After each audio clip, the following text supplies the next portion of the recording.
Hey True Believers, Englentine here, and this is Comic Book Origins, where we take a look at our favorite superhero or villain's first appearance in comic books. In this case, as you could already tell, it's Monica Rambeau, Captain Marvel, the Captain Marvel I grew up with. Now, Monica Rambeau was a police officer in New Orleans, Louisiana, where she was born, quickly rising through the ranks and positioning herself as a lieutenant of its Harbor Division. While off duty, she helps a scientist track down an international dictator who wanted to use an energy machine to take over the United States, as evil dictators often want to do. Now, after they thwart his plans, she attempts to destroy the machine, and it gets bombarded by extra-dimensional energy, and as a result, she gains the ability to turn into any form of energy along the electromagnetic spectrum and discharge it. Before we get going, here's a little hint on the comic book origin we're going to be doing next week. So make sure you have clicked like, share, subscribed, hit that notification bell, and of course, in order to help the channel out, go on over to Patreon or to Ko-Fi, links in the description below, and drop $1 in the till. Now, without further ado, let's get this party started. Monica Rambeau, Captain Marvel, made her first appearance in Amazing Spider-Man number 16, or annual number 16, and this is a 40-page book, so I'm not going to be as dialogue-heavy as I usually am. I sometimes read through the dialogue and find jokes. I will still, but it's going to be more descriptive this time around, just to get the story and what's going on out. Overall, let's judge the cover here. Let's take a look at it. It's not bad. I wouldn't say it's iconic. It's definitely striking, the use of the reds and black, especially in Monica Rambeau's what looks like skeletal structure, but why would her costume have that going on? Anyway, of course, we see the heroes looking on as if they're amazed there's a new hero on board, and overall, the cover has me whelmed. It's okay. It's nothing great, and I understand I'm looking to face the wrath of many a comic book fan because this was a collaboration between John Romita's Jr. and Sr. So when you send the hate my way in the comment section, do not be gentle, just be clever. The book opens on a traditional splash page, which you know I always enjoy, talking about how Peter Parker was a normal guy until he was bitten by the radioactive spider where he got powers. One of the things it says, though, is that he's able to lift 40 times his own weight. Now, if you look at him, you figure his height and build and everything, he's probably about $150. Let's say $160. And if you talk about 40 times, it ends up only being about 6 tons. So the Marvel Universe, the official Marvel Universe, you know what I'm trying, official handbook to the Marvel Universe said that he could lift 10, so they're a little bit off on that particular one. Anyway, it introduces the name of the story. Who's that lady? I can't sing, so I'm going to stop now. Awed by Monica's beauty and confused why his spider sense went off, Peter Parker decides he needs to follow her. He has plenty of time to check out this lovely lady from a discreet distance, of course. I don't want her to think I'm some sort of pervert. Don't worry, Peter. She may not think you're a pervert, but you're pretty much coming off that way to the readers. Peter sees that Monica is strolling down a part of town that native New Yorkers never stroll down. Let's ignore the fact that she's now surrounded by native New Yorkers, but Peter's onto something. So he jumps down a dark alley. And, of course, while Peter Parker is actually changing his clothes, I saw this in Deadpool 2's original trailer, right? Where he jumps into the phone booth and someone gets murdered. Well, she's walking down in the street and some guy starts making the, yo, cheeky baby mama sounds, and his partner decides he wants the purse. So she chases him down an alley, and the gentleman we now know as Mojo grabs her from behind. Something Mojo finds out to be is a huge mistake because she quickly flips him into the partner that we haven't found. Have we heard his name yet? Anyway, the partner says, looks like you found us a rough one, Mojo. Don't bother me none, as he pulls a switchblade. Why don't you do us both a favor, sugar, and make nice? And of course, as he tries to stab her, she dodges and ends up beating the teetotal hell out of him, causing his partner to run away.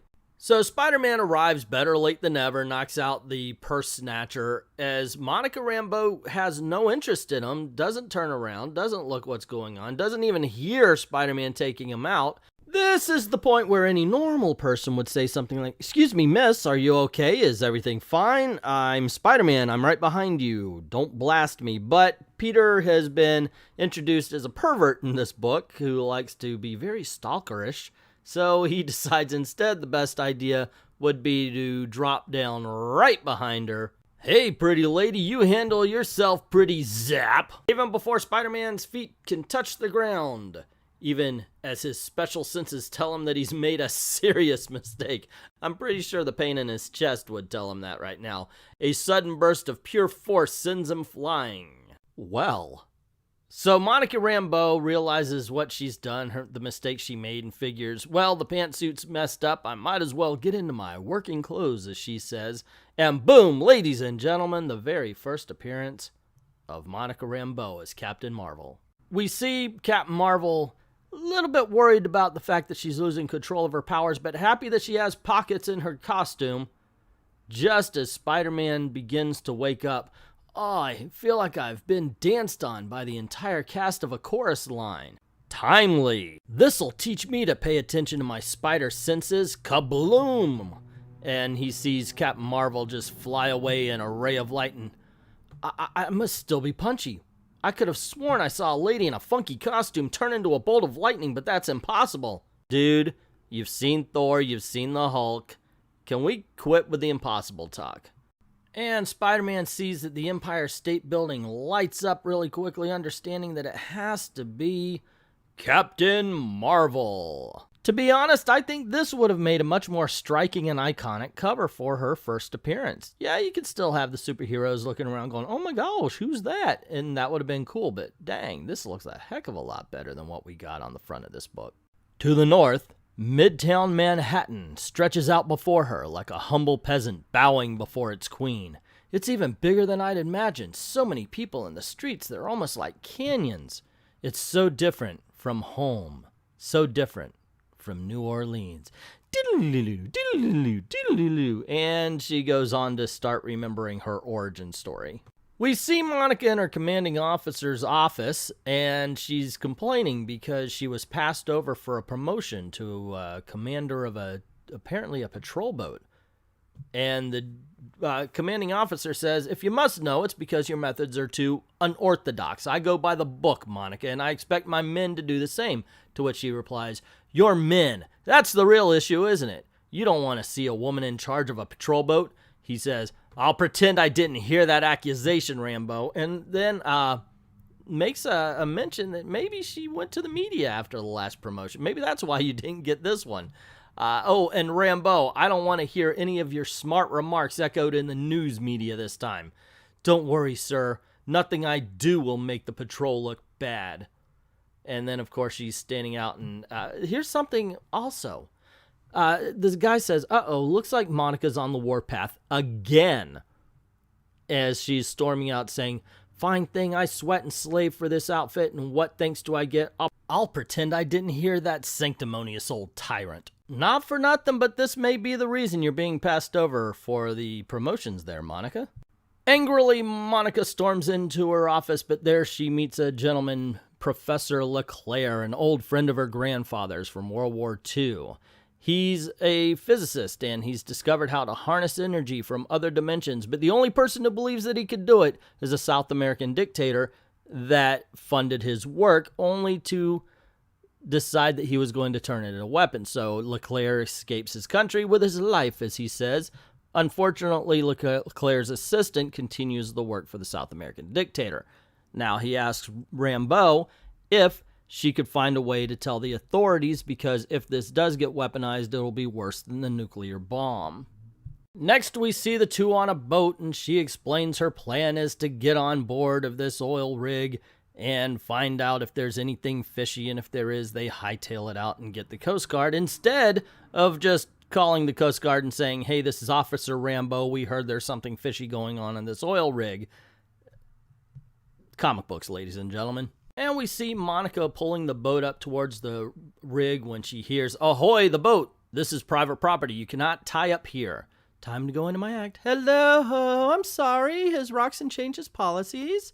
Roxanne has leased this tower to us. This is a high security zone. You must leave at once. And ladies and gentlemen, this is when little Eglantine went through puberty. Twice. Oh darn, the old crew always let me picnic on their copter pad, and it's so nice and sunny today. And this works, ladies and gentlemen, as all the guys are like, holy Toledo, look at her. And then, of course, the boss says, why not? Let her up. So the dictator slash owner of the rig decides he's going to have that picnic with her on top of the helicopter pad, and she's a little uncomfortable because he's leering at her. Of course, she is in a bikini that is covered only by a small little robe, when all of a sudden there's an alarm. And of course, Monica Rambeau knows that it's the professor, so she tries to play it off saying, oh, I'm so scared. But Felipe isn't having any and says, I think you know more than what you're letting on. And when they go down to investigate the intruder alarm, they do discover Professor LaCroix. I forgot his name. The professor. Professor Leclerc, that was it. Professor Leclerc tells him, hey, Felipe, this isn't good. The energy's too unstable. But Felipe says, hey, it's unstable for you, but not for me. I've actually built the machine, and soon the power of the world is going to change. And Monica realizes, okay, I have to destroy the machine. She says, I don't know who's crazier, you or me. But then she starts punching the computer because that was her thing. Chris Redfield punches rocks. She's got the computers. It explodes. And then we see her later actually transported from where she was into some part of the city. And she ends up walking around the city, or at least the part she's in right now, disoriented, not feeling very good because there's obviously been some changes to her body. And she collapses up against a door wanting to get inside. And just by saying that, she ends up inside. She said, what? I'm inside, but how? Where? And she decides that she needs to call her station. So she gives this emergency signal thing, overpowering her energies overpower, I guess, the circuit board for some reason, which sends her Mayday message louder. I don't think that's actually how that would work, but maybe feedback, I guess. And she says, emergency aboard Rocks and Oil Tower number 26. The guy acknowledges it and wonders what kind of power source she's using. Realizing that she's cold, she decides to do an exploration. Maybe she could find some coveralls or something. But then she finds out she's in a storage warehouse of an old costume factory. Isn't that so convenient, ladies and gentlemen? Saying that if I combine parts of a couple of outfits, I'll come up with something decent enough to be seen in. And today we have found, in a Mardi Gras costume shop, the makings for the Captain Marvel outfit. Well, not bad. At least the mask should spare me any personal embarrassment. I seem to be back in New Orleans. I wish I could remember how I got here.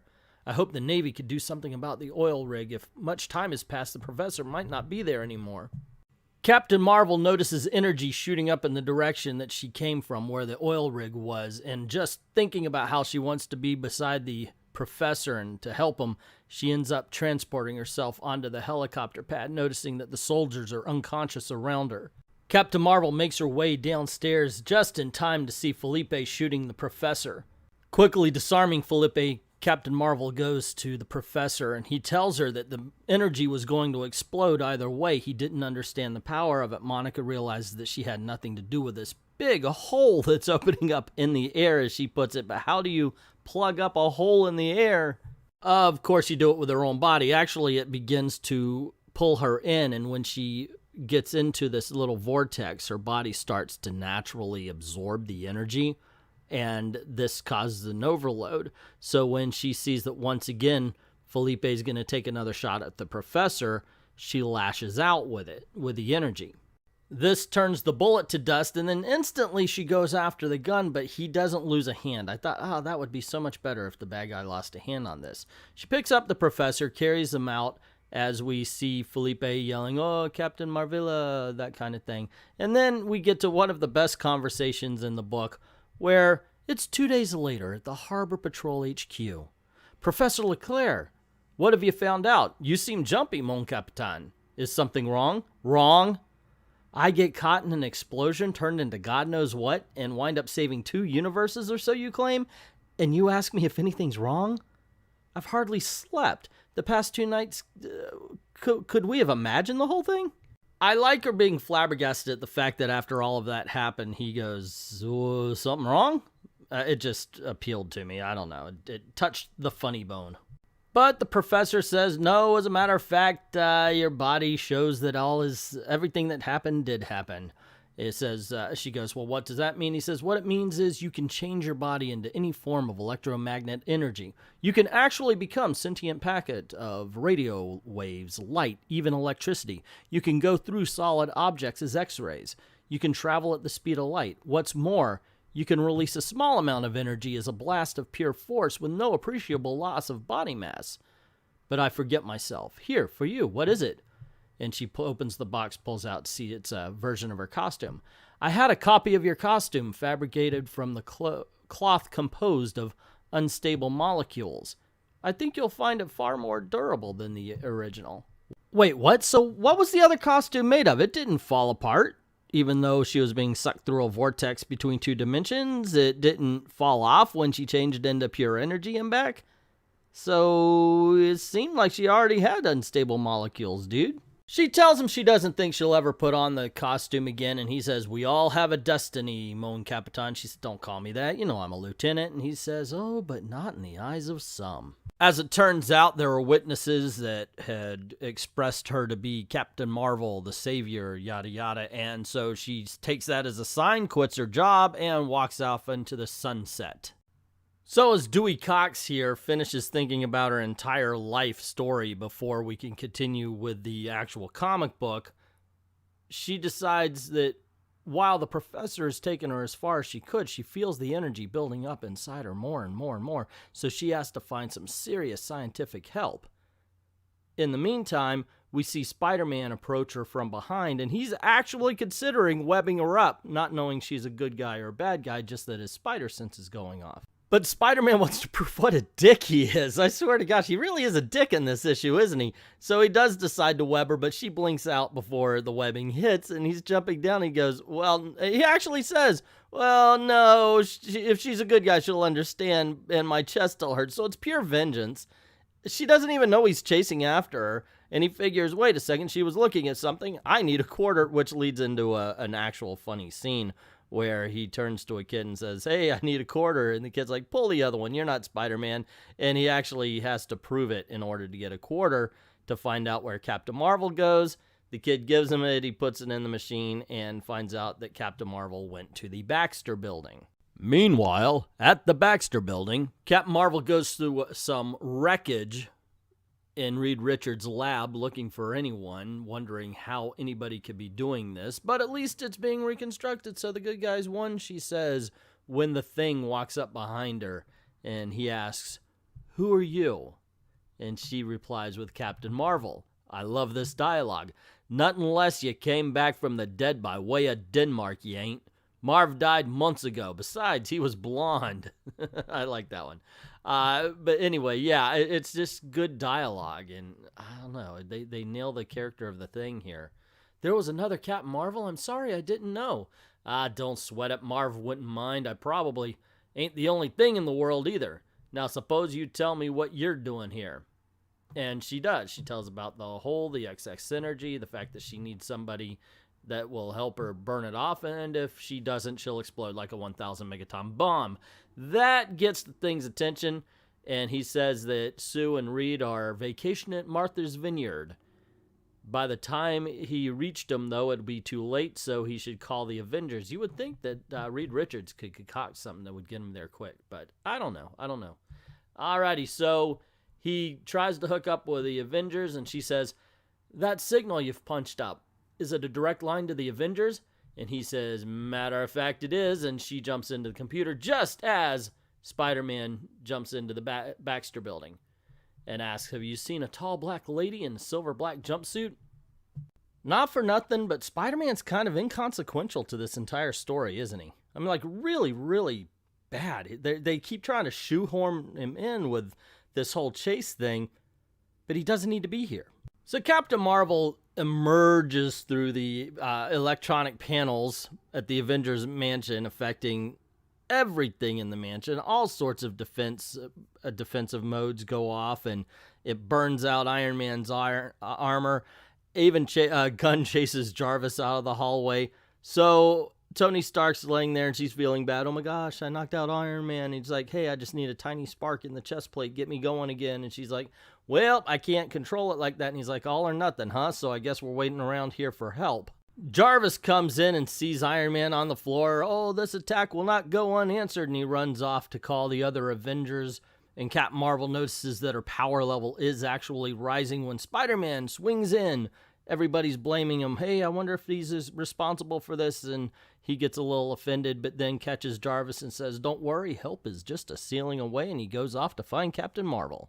Of course, she's walking out. She doesn't want to damage Iron Man. She's worried about everything because she feels the power growing when Spider-Man, who's just been a dick all throughout this, an ineffectual, inconsequential dick all throughout this book, decides now's the time he's going to web up Captain Marvel from head to toe. This was his plan all along.